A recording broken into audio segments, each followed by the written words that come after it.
Assalamualaikum warahmatullahi wabarakatuh. Dalam video kali ini kita akan membahas tentang bagaimana cara kita menggunakan bullet numbering. Biasanya ini kita gunakan dalam penulisan skripsi.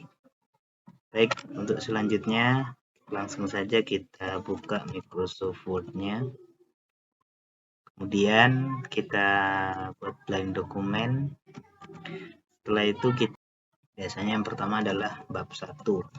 Kita taruh di tengah itu center ya, atau kita bisa menggunakan Ctrl E pada keyword kita, maka ini akan berada di tengah.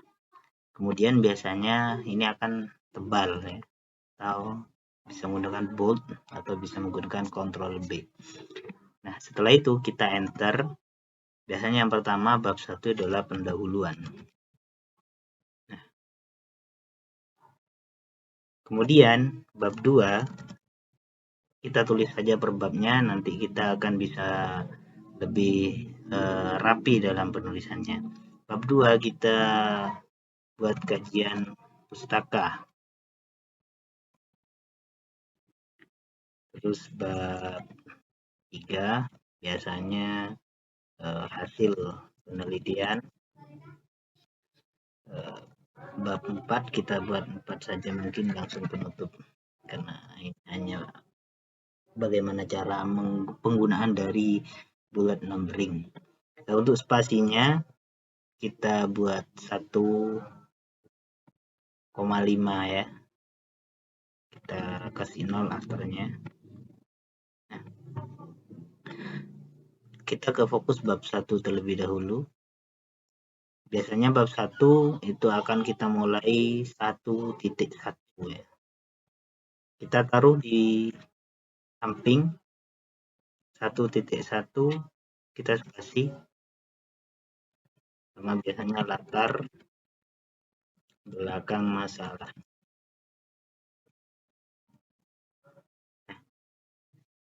Di sini adalah kita sudah membuat secara otomatis bullet numberingnya. Jadi pertama kita tadi input 1.1, kemudian tulis pertama latar belakang masalah, maka yang kedua setelah enter itu akan secara otomatis menjadi bullet numbering. Terus yang kedua rumusan masalah, kita enter akan otomatis 1.3. Terus tujuan, biasanya tujuan penelitian, kemudian hipotesis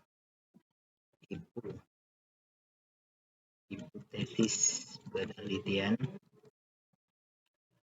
4.5 penggunaan penelitian. Ini hanya sebuah contoh saja ya. Terus ruang lingkup dan keterbatasan penelitian.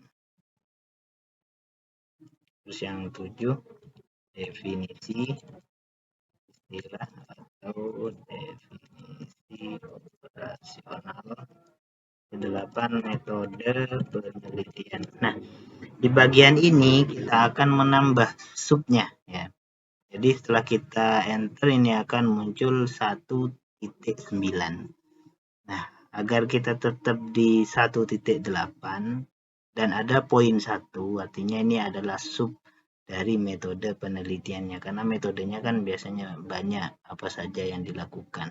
Nah, untuk membuat subnya ini kita cukup tekan tab ya, pada keyboardnya, maka akan muncul poin 1 atau sub dari metode penelitian.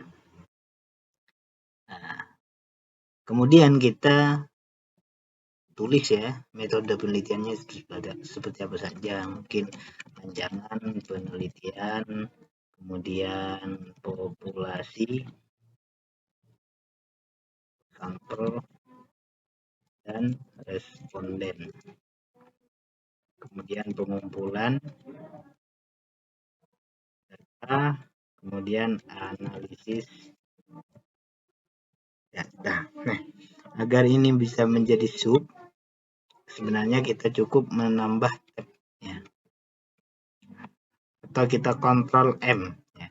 Ctrl M di keyboard, maka 1.8.1 dan seterusnya akan menjadi sub dari metode penelitian.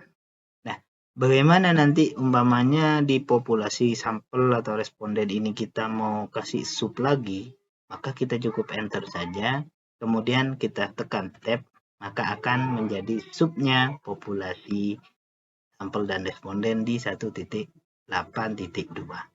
Nah, agar menjadi subnya lagi, kita tekan Ctrl dan M. Ctrl M. Nah, agar ini lurus ya. Agar ini lurus, ada di bawahnya kata populasi. Jadi biasanya di sini contoh 1, contoh 2, dan seterusnya. Nah, sehingga di sini akan rapi, tulisan-tulisan kita akan rapi. Jadi buat terlebih dahulu rancangannya atau kerangkanya, nanti teman-teman bisa mengisi latar belakang masalahnya apa, itu nanti bisa diisi. Caranya cukup enter saja. Namun di sini masih muncul 1.2, kita hapus saja. Nah, kalau sudah dihapus, kita matikan boldnya. Karena untuk isi itu biasanya tidak menggunakan huruf tebal. Jadi menggunakan paragraf ya. Latar belakang masalah diisi di bagian ini. Tuangkan apa saja yang menjadi latar belakang dalam pemilihan judul penelitian ini, sehingga nanti dapat dirumuskan permasalahan yang akan diteliti. Nah, ini hanya sebuah contoh agar menjadi sebuah paragraf.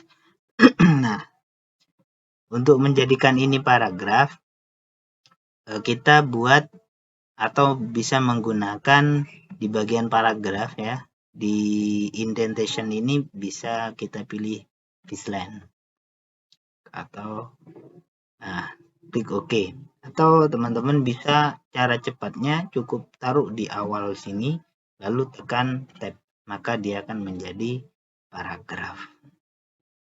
Umpamanya ini kurang banyak ya, saya copy saja, saya taruh di sini. Nah, ini menjadi paragraf tapi tidak rata kanan kiri. Ini bisa kita menggunakan justified ya.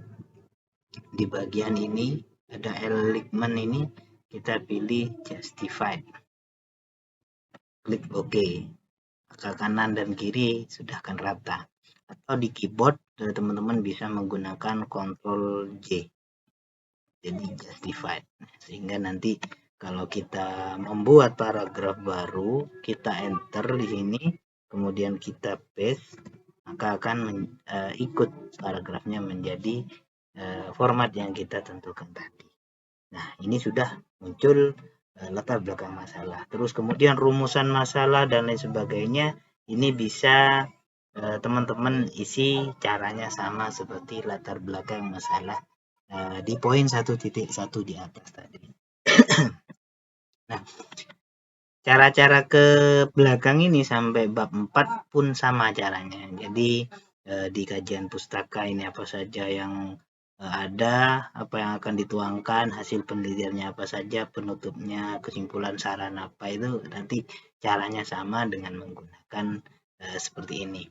Tapi biasanya ketika kita membuat, kita contohkan saja, kita Ctrl Enter, kalau sudah ada di bawah ya. Nah, yang ini juga kita Ctrl Enter.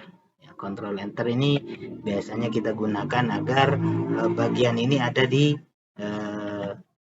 kertas selanjutnya.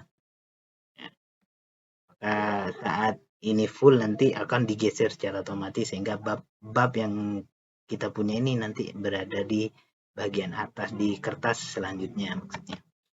Nah, kita coba membuat lagi kerangka yang kedua, kita taruh di samping. Di sini sudah 1.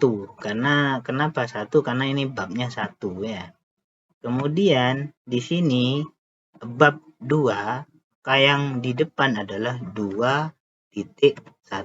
Kita spasi terlebih dahulu Apa saja kajian pustaka, mungkin definisi. Ya. Terus kemudian kedua kita enter. Nah, di sini tidak menjadi format yang tadi ya, yang kayak pertama. Nah, bagaimana caranya? Kita cukup taruh format kita di sini, ya, sehingga muncul blok otomatis ini. Kemudian kita format painter. Lalu arahkan ke 2.1. Nah, abaikan ini muncul 1.9. Artinya melanjutkan 1.8 yang tadi. Nah, 1.8 yang di sini. Jadi dia lanjut ke sini. Akan tetapi kita maunya adalah bab 2. Caranya adalah kita bisa klik kanan, kita formatnya continuous atau set numbering value. Nah, di sini kita buat continue from previous. Kita advance. Nah, di sini kita rubah di set value. Dari yang 1 ini kita rubah menjadi 2. Kemudian yang belakang kita kembalikan ke 1. Jadinya 2.1. Nah, seperti itu. Kenapa 2.1? Karena di sini adalah bab 2. Sehingga kerangka yang di sini ini bisa kita ikuti sesuai dengan babnya. Kemudian untuk selanjutnya kita cukup enter. Maka semua rumus akan ikut. Contoh, kita enter. Contoh, kita enter sama. Untuk membuat sub, namanya 2.3, mau dibuat sub lagi, kita cukup tekan tab. Maka akan menjadi sub. Untuk menggeser ke samping, kita gunakan Ctrl M. Nah, jadi sub. Contoh 2.3. Nah, selanjutnya. Terus seperti itu. Kalau untuk melanjutkan 2.4, tidak usah ketik lagi, cukup kita enter. Maka 2.4 dan seterusnya. Ya, seperti itu caranya. Mungkin ini yang bisa saya sharing bagaimana cara penggunaan bullet numbering seperti yang digunakan dalam penulisan skripsi, makalah, atau hasil karya lainnya. Demikian kurang lebihnya, saya mohon maaf. Saya akhiri, assalamualaikum warahmatullahi wabarakatuh.